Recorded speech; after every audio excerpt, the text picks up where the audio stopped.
friends, I, Dr. Pooja Grover, welcome to my channel. क्या आपके साथ भी या आपके घर में भी कभी ऐसा हुआ है कि आपकी मम्मा आपसे कहती रहती हो, राहुल सुनो, राहुल मैं आपसे कुछ कह रही हूं ना, आप सुनते ही नहीं, क्या है बार बार तंग करती रहती हो। अरे राहुल पहले जाके खाना खा लो। खा लूंगा ना, जब देखो तब खाना खा लो, खाना खा लो, कुछ काम कर रहा हूं मैं मोबाइल पे। क्या अक्सर ऐसा हमारे घरों में होता है? जी हाँ दोस्तों, होता है। और ये आज के टाइम में बहुत ही खतरनाक बीमारी बन चुकी है हर घर के लिए और पूरे भारत देश के लिए, क्योंकि फोन और इंटरनेट एक एडिक्शन के रूप में सामने आया है और ये एक बीमारी का फॉर्म ले चुका है। आपको पता है बेंगलोर में हर हफ्ते 6 बच्चे डॉक्टर के पास आते हैं नए और अपने गेमिंग एडिक्शन को दूर करने के लिए उसका इलाज पूछते हैं। और साथ ही साथ अगर हम बात करें एक रिसर्च की, तो 2012 में किंग्स कॉलेज और इंपीरियल कॉलेज ने एक रिसर्च की थी जिसने ये बताया था कि जो नशा या जो हार्म या जो क्षति ब्रेन को कोकीन लेने से होती है, आज की डेट में वही हार्म इंटरनेट यूज करने से होता है। ब्रेन इफेक्ट करता है उन्हीं हिस्सों को जो कोकीन इफेक्ट करती है, जैसे इंसान के इमोशंस, उसका सेल्फ कंट्रोल और उसका बिहेवियर। अब सवाल ये उठता है कि कैसे पता किया जाए कि हमारे बच्चों को इंटरनेट एडिक्शन है या नहीं है। तो क्या ऐसा होता है कि अगर आप अचानक से बच्चे से फोन ले लें तो वो बहुत ज्यादा इरिटेट हो जाता है, गुस्सा होने लगता है, चीखने लगता है, बहस करने लगता है, उसका ध्यान होमवर्क की तरफ, पढ़ाई की तरफ होता ही नहीं। जब होमवर्क करने के लिए कहा जाए तो वो गाने चला के होमवर्क करता है, या फिर वो जिन एक्स्ट्रा करिकुलर एक्टिविटीज में, चाहे वो डांस हो, चाहे स्विमिंग हो, चाहे बैडमिंटन हो, चाहे कोई स्पोर्ट्स हो, जिसमें उसका पहले इंटरेस्ट था, आज की डेट में उसका इंटरेस्ट उन सब चीजों से खत्म हो चुका है या खो चुका है। अगर ऐसा है तो डेफिनेटली हम सबको और आपको संभलने की जरूरत है, क्योंकि आपके बच्चे को इंटरनेट एडिक्शन है। और स्पेशली टीनेजर्स में तो ये एक बहुत ही खतरनाक रूप ले चुका है।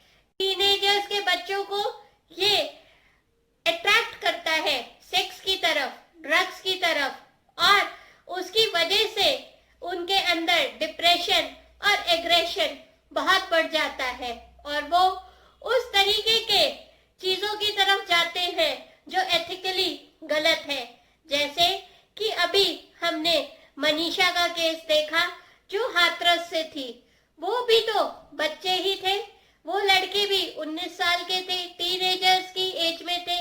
तो क्यों ऐसा है? इसका मतलब तो ये है कि हमें अपने बच्चों को फोन देना ही नहीं चाहिए। अब बात यही आती है कि किस बच्चे को कितनी देर फोन यूज करना अलाउ होना चाहिए।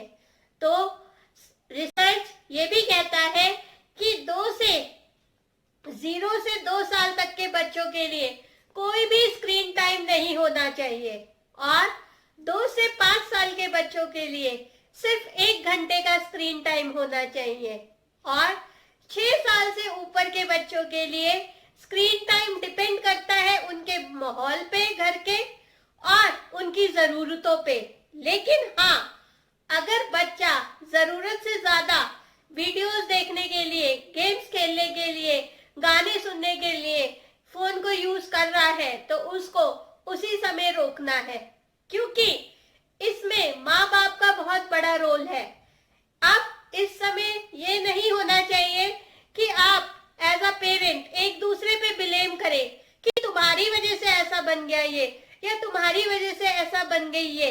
क्योंकि अब हमें एकजुट होके उसको संभालना है और उसके लिए इस सीरियस इशू को समझने की भी जरूरत है।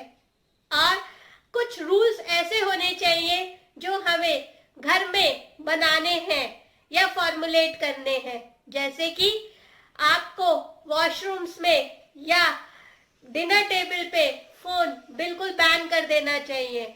डिनर टेबल पे एक दूसरे से बातें कीजिए, एक दूसरे से कुछ अच्छे मोमेंट शेयर कीजिए, आप लोग का दिन कैसा बीता ये डिस्कशन कीजिए, उसको एक बॉन्डिंग का टाइम बनाइए, एक फैमिली टाइम बनाइए, ना कि गैजेट टाइम बनाइए, वो तो हमेशा ही रहता है। उसके अलावा जब बच्चा सोने जाए उससे आधे घंटे पहले बच्चे का कोई भी स्क्रीन टाइम नहीं होना चाहिए, क्योंकि उससे बच्चे की जो नींद है वो इफेक्ट होती है, वो कहीं ना कहीं खराब होती है। साथ ही जब हम बात करें रूल्स की, तो ऐसा नहीं है कि हम ये सोचें कि मेरे उस दोस्त के बेटे के पास फोन है तो मेरे बच्चे के पास भी होना चाहिए। इसको एक स्टेटस सिंबल मत बनाइए, उसको एक पीयर प्रेशर मत बनाइए। जरूरी नहीं है कि हमें इन चीजों में एक दूसरे का मुकाबला करना है, तो उस चीजों को अवॉइड कीजिए। साथ ही जो टीनेजर्स हैं, हालांकि आज के टाइम में फोन जरूरत बन गया है, लेकिन फिर भी उसका टाइम लिमिटेड होना चाहिए। 10 से 11 बजे के बीच में टीनेजर्स को अपना फोन अपने पेरेंट्स को डिपॉजिट कर देना चाहिए, क्योंकि जब फोन उनके पास होता है तो रात के 1 बजे तक 2 बजे तक वो लोग चैटिंग में बिजी रहते हैं, जिसकी वजह से उनकी पूरी की पूरी साइकिल डिस्टर्ब हो जाती है, पूरी फंक्शनिंग इफेक्ट हो जाती है और अल्टीमेटली उनकी थिंकिंग और ब्रेन पे जाके इफेक्ट पड़ता है।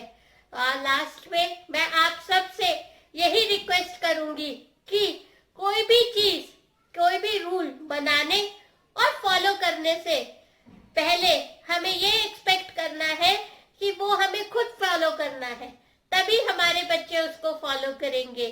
तो जरूरत है खुद को बदलने की। जब हम खुद बदलेंगे तो सोच बदलेगी, सोच बदलेगी तो माहौल बदलेगा, और माहौल बदलेगा तो जिंदगी बदलेगी। Thank you.